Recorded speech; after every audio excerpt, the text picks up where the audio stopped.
Olá pessoal, tudo bem? Aqui é o professor Vitor e na aula de hoje nós vamos corrigir os exercícios do livro que eu passei na aula anterior. As páginas 37 e 38, número 1 ao 7. Então vamos para a página 37 primeiro, começando pelo número 1. O que é a interação entre os fatores bióticos e abióticos em um ambiente caracteriza? Marque um X. A relação entre os fatores bióticos e abióticos de um lugar só pode ser a definição de um ecossistema. Letra D. Número 2. Assinale com um X na alternativa que traz a sequência correta dos níveis básicos de organização dos seres vivos. Letra C. Organismo, população, comunidade e ecossistema. População são seres da mesma espécie. Comunidade são várias populações diferentes. E ecossistema é a relação dos fatores bióticos e abióticos.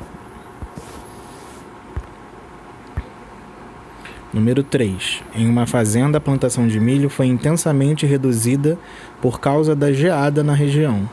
Os poucos milhos que restaram acabaram sendo atacados por insetos e fungos. É correto afirmar que essa plantação sofreu com os efeitos de... Letra C. Um fator abiótico e 2 fatores bióticos. Qual que vem a ser o fator abiótico? É a geada.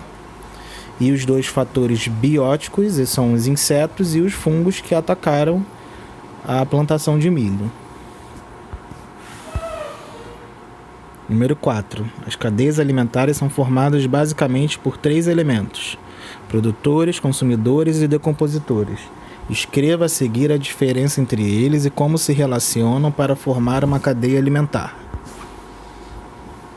Os produtores são geralmente plantas e algas que convertem energia solar em alimento para elas mesmas e para os outros animais que as consomem, que são denominados consumidores. Os consumidores também podem se alimentar de outros animais. Os decompositores são seres como bactérias e fungos que se alimentam de organismos mortos, devolvendo os nutrientes presentes nos restos orgânicos para o solo, os quais são utilizados pelas plantas. Vamos tentar colocar a resposta com as nossas palavras. Não tenta copiar a minha não, porque a minha resposta ela foi retirada do livro do professor. Então vamos tentar explicar com as nossas palavras. Número 5. Os produtores são a base das cadeias alimentares. Quando há desmatamento, muitos seres perdem sua fonte de alimento e também sua moradia. Observe o exemplo e responda as questões. Eu tenho uma castanheira que está servindo de alimento para uma cotia, que está servindo de alimento para uma onça. Então está representada em uma cadeia. Eu tenho a castanheira, que é o produtor, a cutia, que é o consumidor primário, e a onça, que é o consumidor secundário. O que acontecerá com o número de cutias se a quantidade de castanheiras diminuir? E a letra B. Cada vez mais animais silvestres, inclusive onças, aproximam-se de espaços urbanos. Relacione essa situação com o desmatamento. Letra A. O que acontecerá com o número de cutias se a quantidade de castanheiras diminuir? Reduzindo-se o número de castanheiras, a quantidade de alimento disponível diminuirá. Consequentemente, a população de cutias tende a diminuir também. Então é só a gente raciocinar um pouco. O produtor está servindo de alimento para a cutia, a castanheira. Se a quantidade de castanheiras diminuir, as cutias não vão ter o que se alimentar. Então, grande quantidade das populações de cutia também irá diminuir por falta de alimento. B. A perda de hábitats e a diminuição da oferta de alimento em virtude do desmatamento fazem com que os animais busquem outras regiões e fontes de alimento, aproximando-se muitas vezes do ambiente urbano.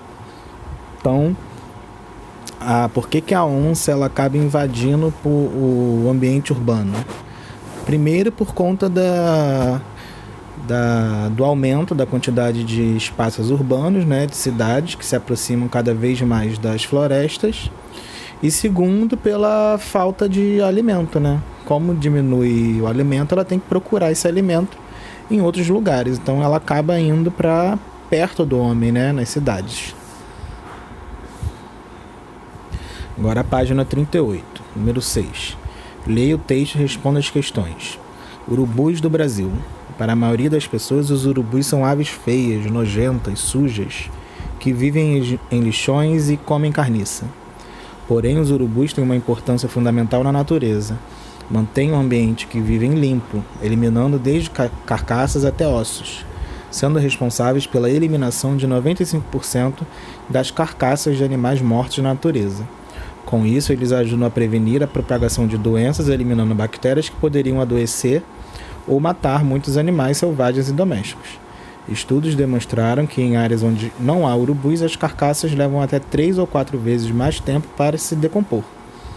Os urubus não constroem ninhos, utilizam fendas ou plataformas em penhascos ou árvores ocas para nidificar. O urubu de cabeça preta, mais urbano, pode usar varandas e sacadas de prédios para se reproduzir. Letra A. De acordo com o texto, os urubus têm um local fixo para transformar em habitat. Letra B. Os urubus têm importância fundamental na natureza. Justifique essa afirmação. Letra A. De acordo com o texto, os urubus não têm ninho em uma região fixa. Eles podem se instalar em fendas, plataformas, penhascos, árvores e até varandas ou sacadas para a reprodução. E a letra B. Eles têm um importante papel na remoção de carcaças de animais mortos, já que se alimentam delas. Dessa maneira, acabam se tornando faxineiros do ambiente, mantendo-o mais limpo e evitando a propagação de doenças. Próxima questão, número 7. A imagem a seguir é a representação de uma teia alimentar. Analise o esquema e faça o que se pede. Letra A. Identifique os produtores na teia alimentar. Letra B. Do que a Marta se alimenta nessa teia alimentar, de quantas cadeias ela pode fazer parte. E C. Identifique um consumidor terciário na teia alimentar representada.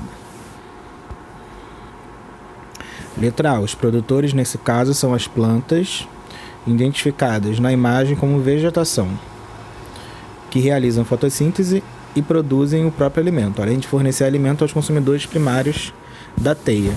Então eu tenho aí, lá na base dessa teia, a vegetação tem 6 setas saindo delas, então seriam 6 produtores, né? Letra B. Do que a Marta se alimenta? A Marta é um animal que está do lado direito da teia, bem ali no meio amarronzado. A Marta nessa teia pode se alimentar de ratos, sapos e esquilos. Ela pode fazer parte da estrutura de 3 cadeias alimentares. É só ver quantas setas estão indo para a Marta.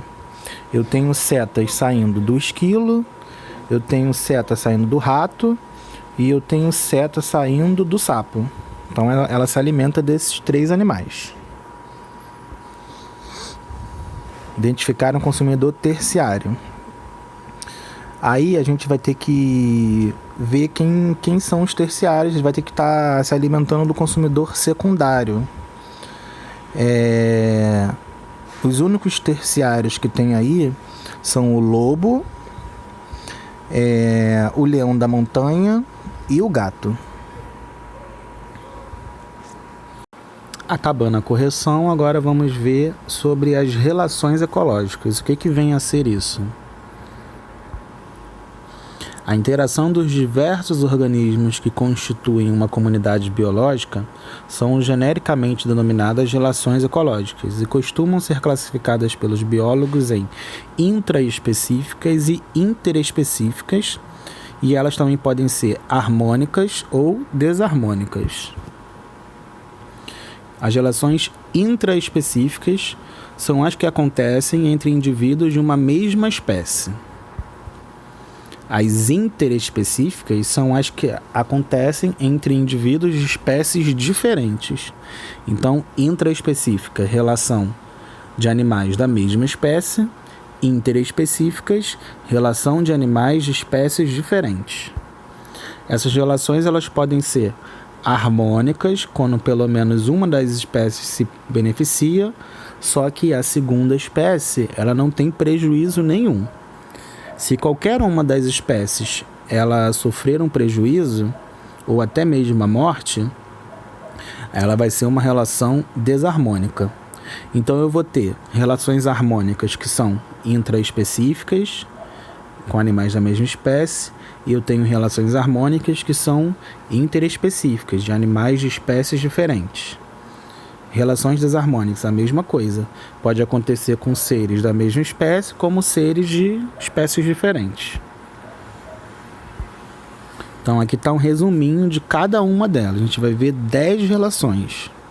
Relações harmônicas intraespecíficas, animais da mesma espécie. Eu tenho a relação do tipo colônias ou do tipo sociedades. Agora, relações harmônicas interespecíficas com as espécies diferentes. Eu tenho mutualismo, eu tenho protocooperação e eu tenho comensalismo. Agora, as desarmônicas intraespecíficas. Eu tenho competição intraespecífica e eu tenho canibalismo. E por último, relações desarmônicas interespecíficas com animais de espécies diferentes. Eu tenho competição interespecífica, predatismo e parasitivismo. Então vamos ver primeiro as relações intraespecíficas harmônicas. Intraespecíficas, animais da mesma espécie, né? Só que na colônia, os animais eles se unem de uma forma que é chamado anatomicamente. O que é isso? Os animais eles ficam colados, eles ficam unidos e eles não conseguem se separar. Exemplo, eu tenho os corais. São vários animais que estão unidos anatomicamente, formando uma colônia. E eu tenho a caravela portuguesa, que é uma prima da água-viva, né? Que também são seres unidos anatomicamente. Eu tenho a parte de cima, que serve para flutuação, a parte do meio é a parte da alimentação, e a parte final, os tentáculos, é a parte de proteção.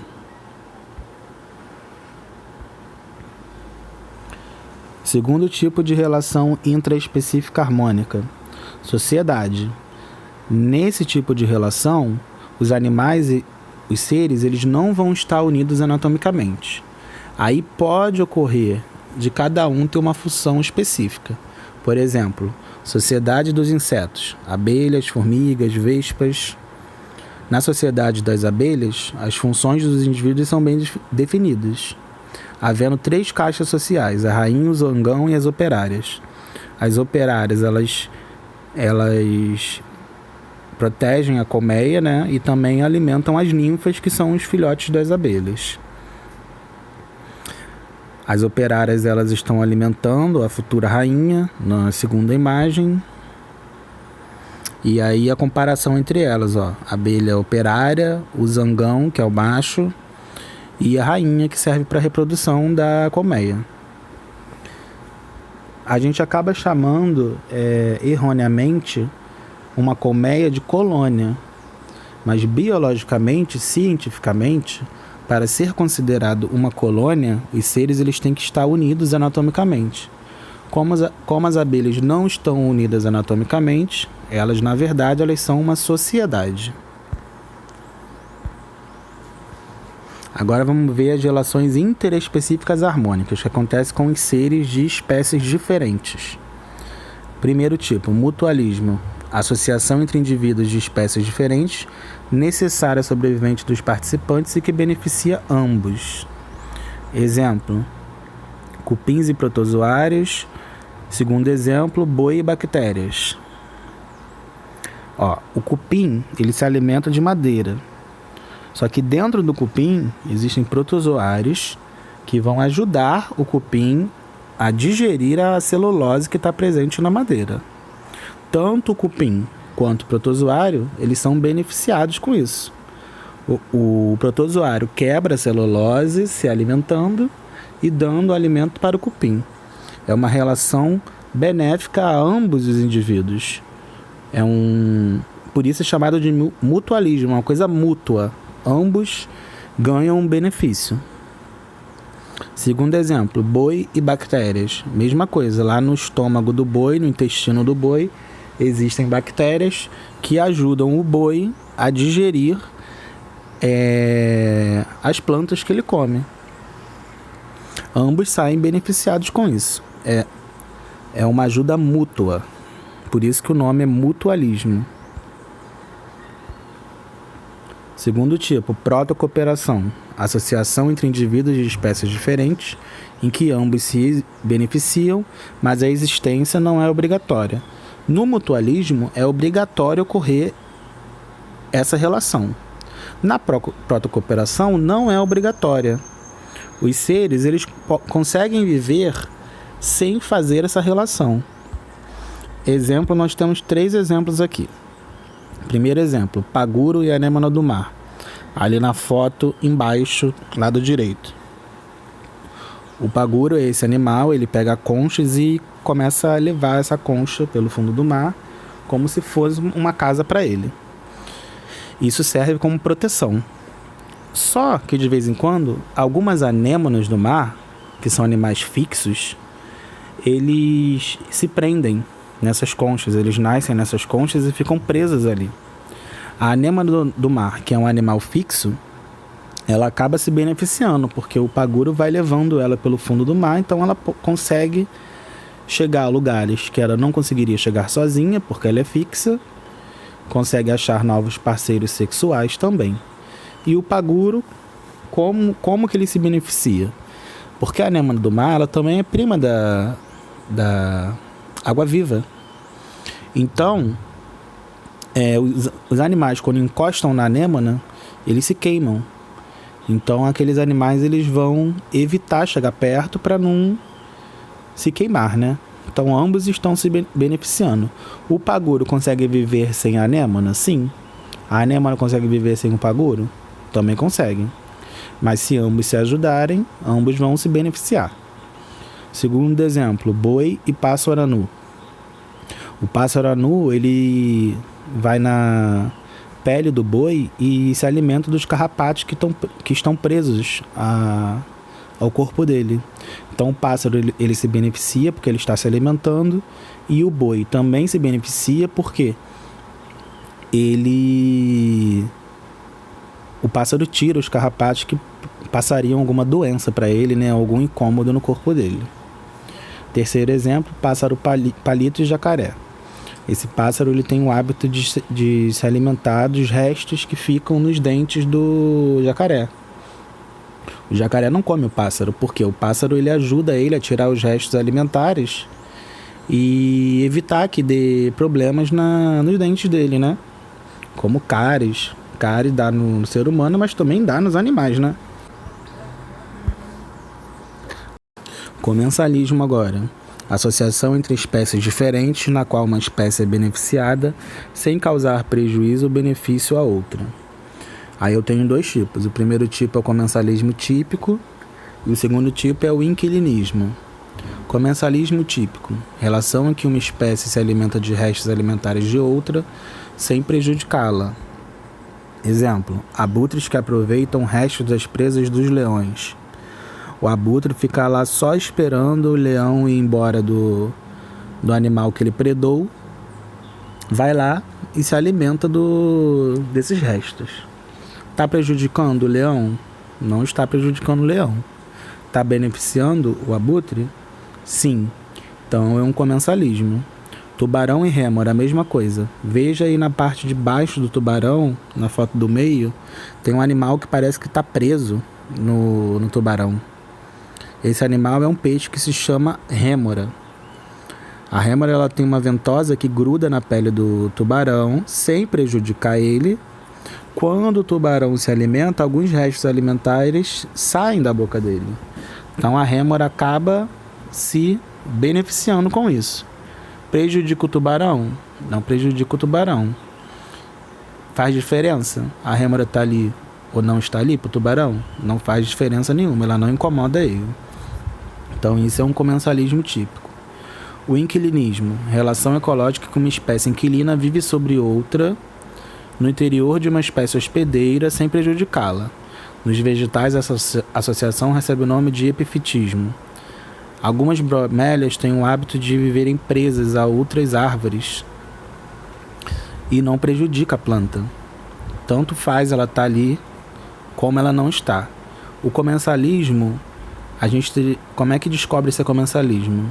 A gente usa as palavras tanto faz. Tanto faz o animal estar ali, tanto faz o animal estar ali, não está prejudicando nenhum deles, comensalismo. Tanto faz a bromélia estar na planta, não prejudica a planta. Então, é um comensalismo do tipo inquilinismo. Agora vamos ver as relações desarmônicas. Então, alguém tem que sair perdendo aí nessas relações. Vamos ver primeiro a competição intraespecífica. O nome já diz, né? Intraespecífica ocorre entre animais da mesma espécie, seres da mesma espécie. É motivada por disputas de território, alimento e companheiro sexual. Então eu tenho aí um leão brigando com outro leão por conta de uma fêmea, por conta de um alimento que está por aí, ali, uma carcaça, ou até por conta de território. O urso polar também tem esse hábito.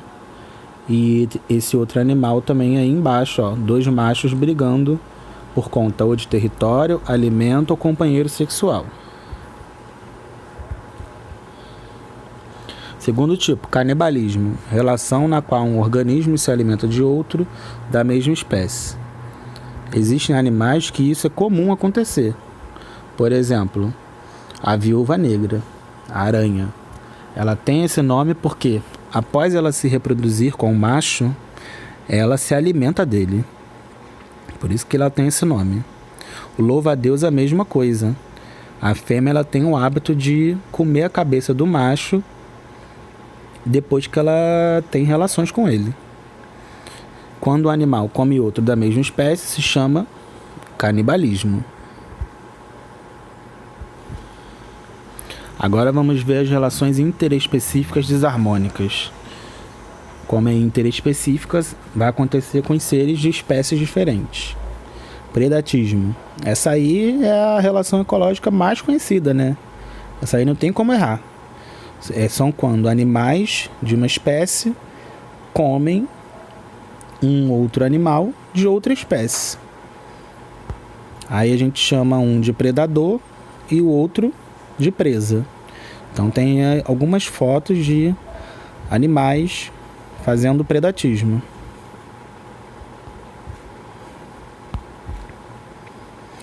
Da mesma forma que tem competição intraespecífica, tem competição também interespecífica, de animais de espécies diferentes. Só que nesse caso aí, eles vão brigar por conta de quê? Ou por território ou por comida.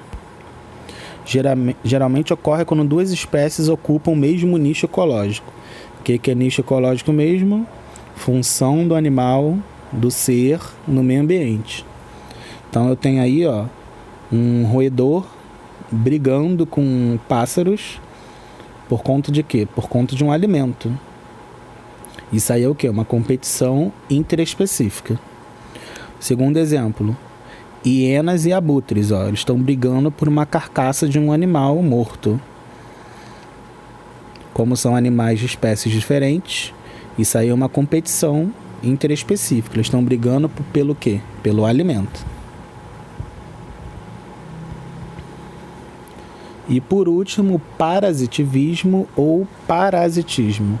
Relação na qual uma das espécies, que se chama parasita, obtém nutrientes e moradia no corpo de indivíduos vivos da espécie hospedeira. Então eu tenho um hospedeiro, que abriga o parasita, e eu tenho o parasita, que é o que serve de... Ele usa o hospedeiro para pegar os nutrientes e para ficar, para morar. Só que eu tenho 2 tipos de parasitismo. Eu tenho o endoparasitismo e o ectoparasitismo. Qual vai ser a diferença? Endoparasitismo, o parasita vive no interior do corpo do hospedeiro. A palavra endo significa dentro. A palavra ecto significa fora. No ectoparasitismo, o parasita vive do lado de fora do hospedeiro, na superfície do corpo dele. Então, como exemplo aí, nós temos o carrapato, né? Que ele é um ectoparasita. Ele fica na pele do cachorro, ele não entra no cachorro. E com um exemplo de endoparasita, nós temos os vermes, que vivem, por exemplo, no intestino do ser humano. Então, eles são endoparasitas, estão dentro do corpo do ser humano. A aula de hoje, para vocês poderem estudar no livro, começa na página 52 e acaba na página 57. Dá uma lida lá, veja os outros exemplos que tem, porque existem milhares de exemplos, eu selecionei alguns para os slides. Após ler as páginas do livro, vocês vão fazer os exercícios da página 58, número 1 ao número 4. Só isso, né? Claro que não. Também vai fazer a página 61 até a página 64, número 1 ao número 12. Na aula da semana que vem, vou corrigir esses exercícios. Por hoje é só. Estudem e até a próxima. Valeu!